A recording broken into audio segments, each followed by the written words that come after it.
नमस्कार दोस्तों, Shyama helping centre पर आपका स्वागत है। आशा करता हूँ कि आप लोग अच्छे होंगे।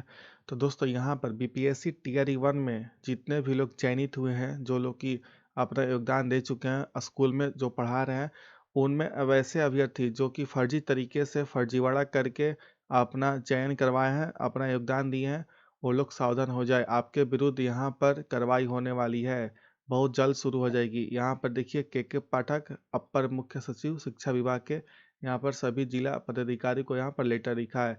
यहाँ पर आप देख पा रहे होंगे, पटना दिनांक 28/12/2024। यहाँ पर विषय में देखिए क्या लिखा हुआ है। बिहार लोक सेवा आयोग द्वारा प्रथम चरण टियर 1 के तहत फर्जी विद्यालय अध्यापकों की पहचान। ठीक है, यहाँ पर महाशय में आप पढ़ेंगे कि यहाँ पर बोला गया है कि नवंबर 2023 में लगभग 2.25 लाख जो विद्यालय अध्यापक हैं, उनका नियुक्ति पत्र वितरण किया गया था। इसके पश्चात वो लोग को जो विद्यालय है उसमें योगदान करा दिया गया और वो लोग यहाँ पर पढ़ा भी रहे हैं। लेकिन दोस्तों, यहाँ पर बात कुछ ऐसा शिकायत प्राप्त हुआ है जिससे यह पता चलता है कि कुछ ऐसे लोग ने फर्जी नियुक्ति पत्र बनवाने अथवा फर्जी नाम से विद्यालय में योगदान दिया है या ऐसी कोशिश की है। हाल ही में हाजीपुर और सहरसा जिले में ऐसे प्रकरण सामने आए हैं। संबंधित व्यक्तियों के विरुद्ध प्राथमिकी दायर की जा चुकी है और इसमें कुछ गिरफ्तारियां भी हुई हैं।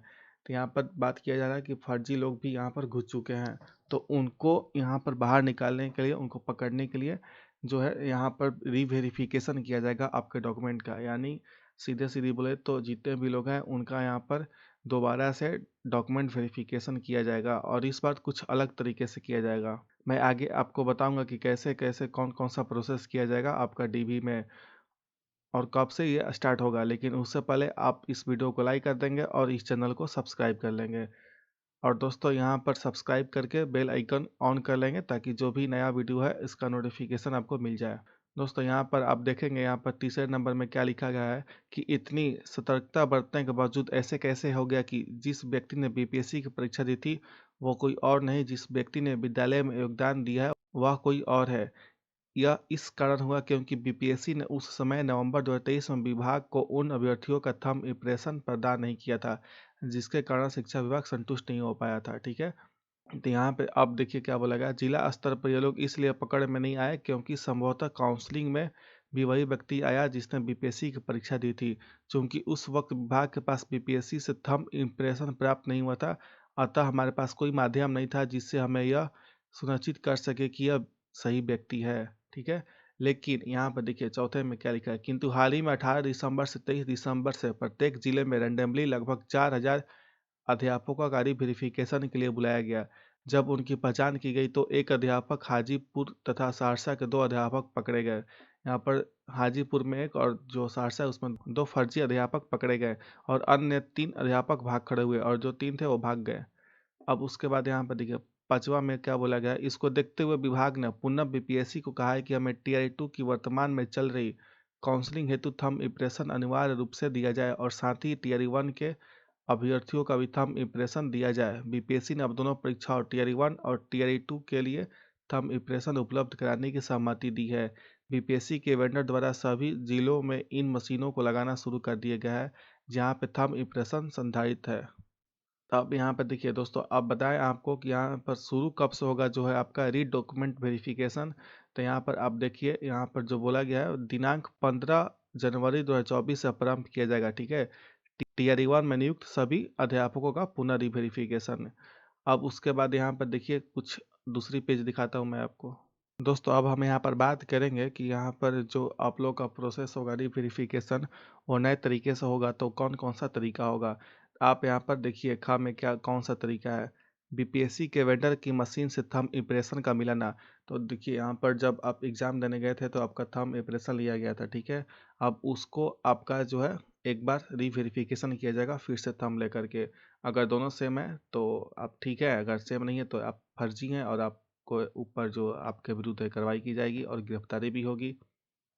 यहाँ पर आप पढ़ रहे होंगे, देखिए प्रधानाध्यापक का साथ आना इसलिए जरूरी है ताकि वह बता सके कि वही विद्यालय अध्यापक है जो पिछले लगभग 1 माह से उनके विद्यालय में पढ़ा रहा है।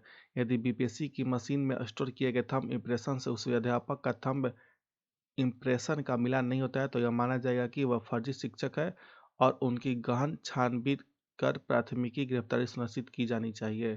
ठीक है, ये हो गया आपका क तरीका। उसके बाद यहाँ पर देखिए दूसरा ख तरीके में यहाँ पर बोला गया है एम आधार ऐप पर जाकर आधार कार्ड की हिस्ट्री को देखा जाना है। जो एम आधार ऐप है, ठीक है, वहाँ पर आप जितना भी अपना आधार में अब तक कुछ भी आप उसमें चेंज करवाए हैं, उसका पूरा इतिहास आपका निकल के आ जाएगा कि कब कब आपने अपना चेंज करवाया और क्या क्या चेंज करवाया है। तो वहाँ पर भी जब रीवेरिफिकेशन होगा तो आपका एम आधार पर भी जाकर आपका जो डेटा है देखा जाएगा कि अपना फ़ोटो हो सकता है आधार कार्ड पर चेंज करवा के किसी और व्यक्ति का आप एग्ज़ाम देने गए होंगे, ऐसा भी हो जाता है। ठीक है, तो यहाँ पर इस चीज़ के लिए यहाँ पर एम आधार के लिए बोला गया है। अब यहाँ पर देखिए तीसरे में ग में क्या है, उसके बाद आधार क्यूआर स्कैनर ऐप से भी मिलान। ठीक है, तो यहाँ पर पढ़िए उपरोक्त के अतिरिक्त के क्यूआर स्कैनर ऐप पर भी जाकर अध्यापक के आधार कार्ड पर दिए गए क्यूआर कोड को स्कैन किया जाए और देखा जाए कि कोई संदेहास्पद बात तो नहीं है। ठीक है, तीसरा तरीका हो गया। अब उसके बाद यहाँ पर देखिए चौथे तरीका में क्या है, सीसीटीवी आपका कैमरा भी चेक किया जाएगा। सीसीटीवी की निगरानी अध्यापक और प्रधानाध्यापक जब उपरोक्त प्रक्रिया से गुजर रहे हो तो उस कमरे में सीसीटीवी रहना चाहिए। जब यहाँ पर जांच होगा, वेरिफिकेशन होगा, तो वहाँ पर आपका सीसीटीवी कैमरा भी होना चाहिए। ठीक है, पुनः स्पष्ट किया जाता है कि टीयर 1 में जितने अध्यापक अपने विद्यालय में योगदान देकर पढ़ा रहे हैं उन सभी को चरणबद्ध तरीके से अपने प्रधानाध्यापक के साथ जिला शिक्षा पदाधिकारी के कार्यालय में बुलाया जाए और बीपीएससी के वेंडर के द्वारा उपलब्ध कराए गए मशीन से उसके थंब इम्प्रेशन का मिलान किया जाए। इस दौरान पूरे जिला स्तर से एक दंडाधिकारी की तैनाती भी करना उचित प्रतीत होता है। तो दोस्तों यहाँ पर जितने लोग भी टीयर 1 के हैं उनका यहाँ पर जो है फिर से रिवेरिफिकेशन किया जाएगा, ऐसा बोला गया है। यहाँ पर पॉइंट नंबर 6 देखिए क्या है, यहाँ पर बोला गया है टीयर 2 को लेकर के अपडेट है। टीआई 2 आपके जिले में टीआई 2 की काउंसलिंग भी चल रही है, अतः टीआई 2 में निम्नलिखित सावधानियां अवश्य बरती जाए। जब यहाँ पर आप लोग का टीआई 2 में काउंसलिंग चल रहा है तो उसको लेकर के भी यहाँ पर कुछ सावधानियां बरतने की बात की गई है। देखते हैं क्या बात है। ठीक है, काम में देखिए क्या है, बीपीएससी के वेंडर के मशीन से थंब इम्प्रेशन का मिलान। तो यहाँ पर जो काउंसलिंग करवा रहे हैं उनको पता होगा कि उनका थंब इम्प्रेशन भी यहाँ पर चेक किया जा रहा है। और यहाँ पर ख में जो है आपका आधार ऐप पर जाकर आधार कार्ड की हिस्ट्री भी देखा जाना है।